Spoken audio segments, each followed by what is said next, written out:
Hello, and welcome to episode 24 of the Very Metal Diary of Cleo Howard. Wednesday, 17th of December. Ian and I went to see his nan Betty after school. Ian got the Christmas tree and decorations out of the loft for her. Betty says she's getting too old to go up there now. She said she tries not to moan about getting old, because there are many people who aren't lucky enough to get old. This made me think of Dad. Betty let us eat some of the chocolate tree decorations that she'd bought. We made some snowflakes out of folded paper to stick on her kitchen window. In the box she got from the loft, she found some old ones Ian and Gab had made, but they were ripped, so we made her some more. Thursday, 18th of December. I visited Nanny Howard today, and she told me to go and take anything I wanted from Dad's old wardrobe. I stood inside it for a while, and I couldn't help crying at the smell of him. It was so real, but he's so dead.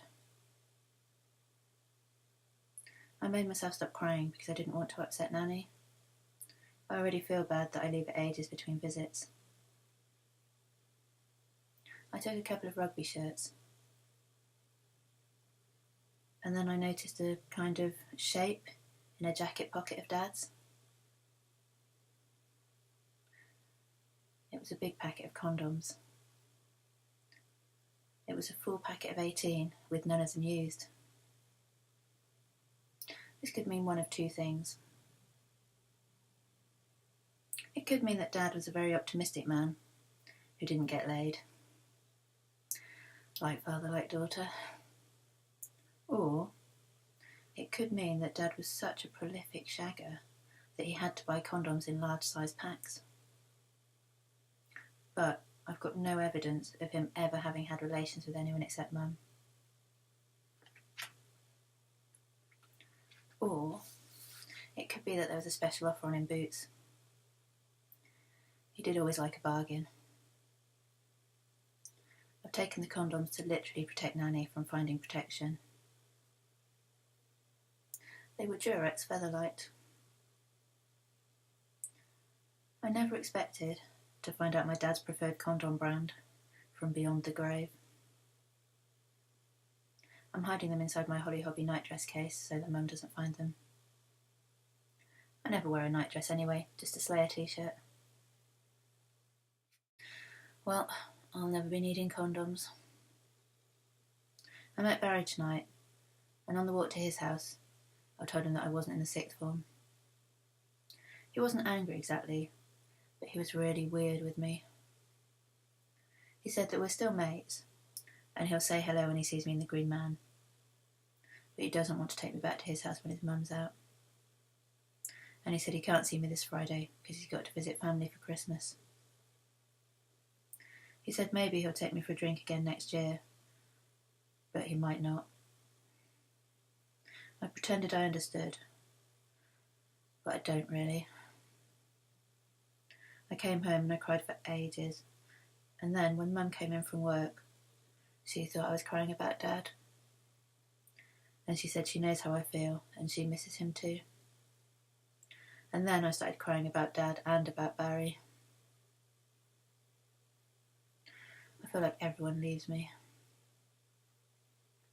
And then I started crying because Mum says she knows how I feel, but actually she doesn't. She's got no idea of the things which are really, really important to me. I let Mum hug me for a bit. Saturday, 20th of December. What would I have thought if the condoms I found in Dad's pocket had been fruit flavour? What would I have thought if the packet had been half empty? What would have happened last night if I hadn't told Barry? Mum asked me if I'm going to put the Christmas decorations up this weekend.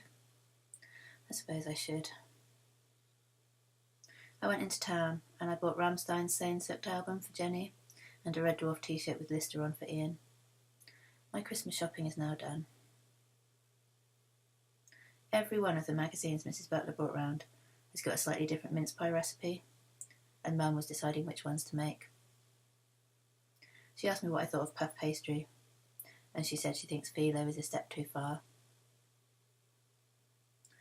I went to the pub and I left Mum with her pastry quandary.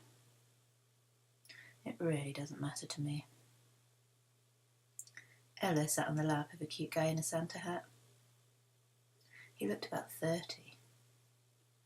She had mistletoe with her again tonight. T-Reg tucked it into his belt, and he asked her to kiss him under it. Mopey Dick called him unoriginal. But, dear Harry, I suspect Mopey would have tucked mistletoe into his belt quick as a flash if he thought it would get him a kiss from Ella. He's about the only person who hasn't had at least a snog from her. Ella told me she doesn't like people who think they're superior to other people. Mopey isn't bad looking, but he does seem pretty mean and bitchy sometimes. When we were leaving the pub, everyone hugged because it's Christmas. I got to smell T-Reg up close. Sunday, 21st December. This morning, the front page of the Reading Chronicle didn't read, "Mince pie pastry change creates hole in space-time continuum." Oh, Mum, it really doesn't matter what kind of pastry you use to make mince pies. I can't stop listening to the Ramones' Too Tough to Die album today. Monday, 22nd December. Mum is working overtime, so Ian came round. I started picking up the Christmas decorations, and he helped. And then I started crying. Ian hugged me for ages and said it was okay, and he said that he'll always be there for me. He gave me a tissue, and when I stopped crying, he carried on hugging me, and I felt a bit weird. I could hear his heart beating, and he smelled sort of good. He doesn't wear aftershave like T-Reg, he wears Lynx Oriental. Ian stroked my hair and told me not to be sad, because my dad wouldn't want me to be sad. And then he had to go because Mum was coming home from work. Tuesday, 23rd December. I went to see Nanny Howard this morning. I invited Mum, but she didn't want to come. She said she was knackered from work. I took Nanny a box of new berry fruits and a Christmas card from me and Mum. Nanny is going to Uncle Brian's for Christmas. She asked me how school was, and she asked me if I was courting. I didn't say much. I'm still gutted about the Barry situation, and I don't know how to start a T-Reg situation. Nanny said that I never used to stop talking, and now I don't say boo to a goose. Nanny gave me some money for Christmas. She said she always used to get Dad to buy my present so that she didn't get it wrong. I went round to Ian's after seeing Nanny. I feel all wrong today, like I'm a bad person and that's why my life is going wrong. Ian told me I'm a triple fried egg chilli chutney sandwich. He told me all my ingredients may be odd. Oh, cheers, mate. But, on the whole, I'm great. And then he said he knew how to fix me. He made me a cup of hot chocolate and gave me a Spira to suck it up with. It's a new invention of Gav's, and it's brilliant. Wednesday, 24th of December, Christmas Eve. Ian and I went round to Jenny's today. Her house looks lovely at Christmas. They had a holly wreath on the door, and they've got a real Christmas tree. Ian and I sniffed it for ages. We've both got plastic trees at home. When I got home, Mum and I watched telly together for a bit. We don't usually do this because she likes rubbish. She likes things like Heartbeat. We watched the Two Fat Ladies cooking programme Christmas special. They went to a really posh school and they cooked a Christmas pudding ice cream bomb, which looked lush.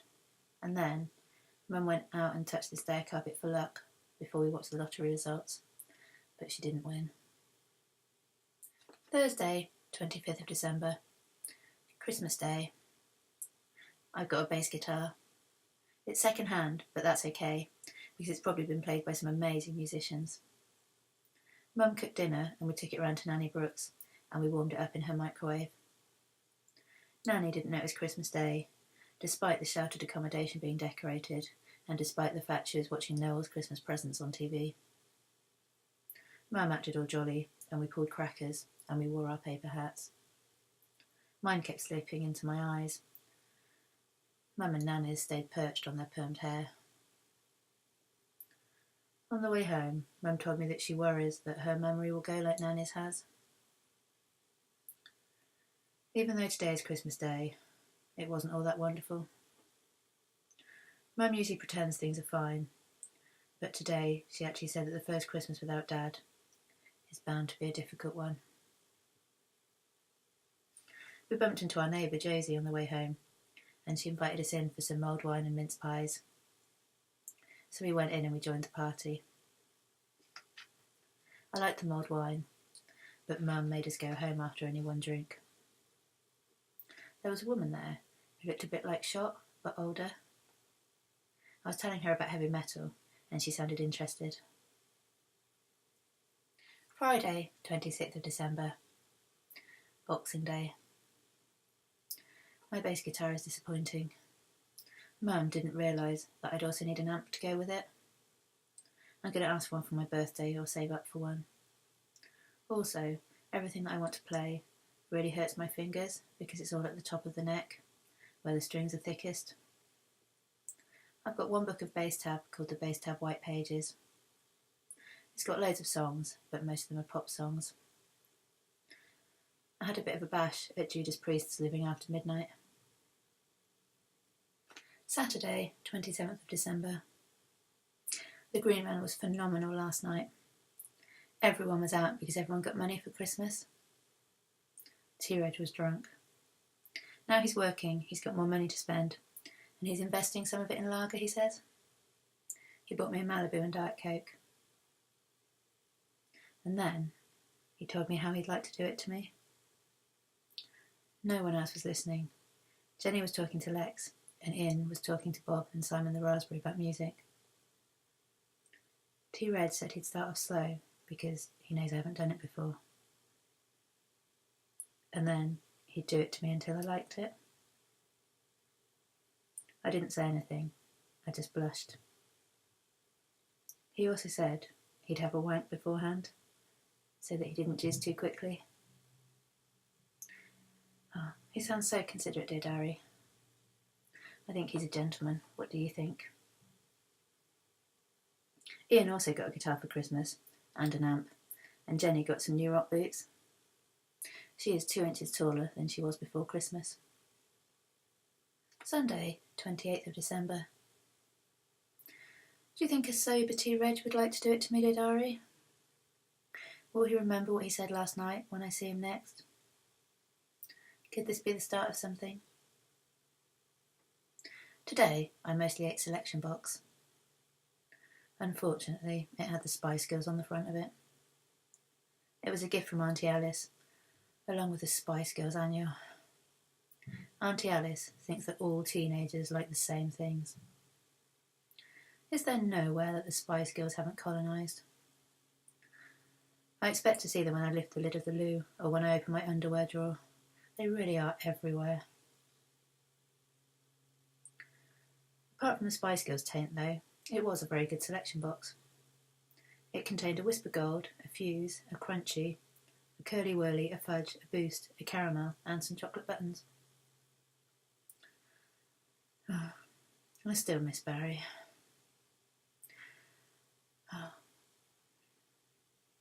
I'd even give him my Whisper Gold. But then maybe it's T-Reg who's meant to be my first proper serious love. How do I know? Monday, 29th of December. What do you call a difficult to hear Iron Maiden album?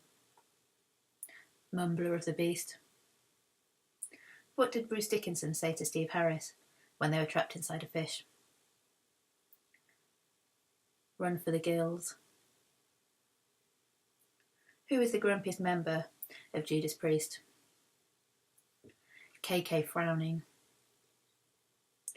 If I made Christmas crackers, these are the jokes that I'd put in them. Also, I'd make the crackers black and silver and they'd have mini bottles of Malibu in them. Ian came round and he changed the action of my bass for me. It hurts my fingers less now. He said we could start a band if I want. Tuesday, 30th of December. I went to the cinema with Jenny and Minty to see George of the Jungle. It was basically only watchable because of beautiful Brendan Fraser in a loincloth for the first half of the film. I think he might make an appearance on my God's list next year, Didari. Wednesday, 31st of December. I watched the final of World's Strongest Man today.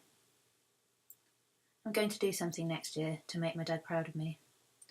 I don't know what it is yet. I'm going to try and be kinder to Mum, apart from when she tries to tell me what to wear. And I'm going to make her cups of tea more often when she gets in from work. I'm going to not leave plates and mugs in my room. And I'm going to go and see Nanny Howard more often, even if she does say mad things about messages from Dad in heaven from spiritualists. I'm going to make 1998 the year I get some action. I'm going to listen to Zodiac Mindwarp's Cleopatra Rising every single morning. I'm going to stop being shy and I'm going to grab life by the balls.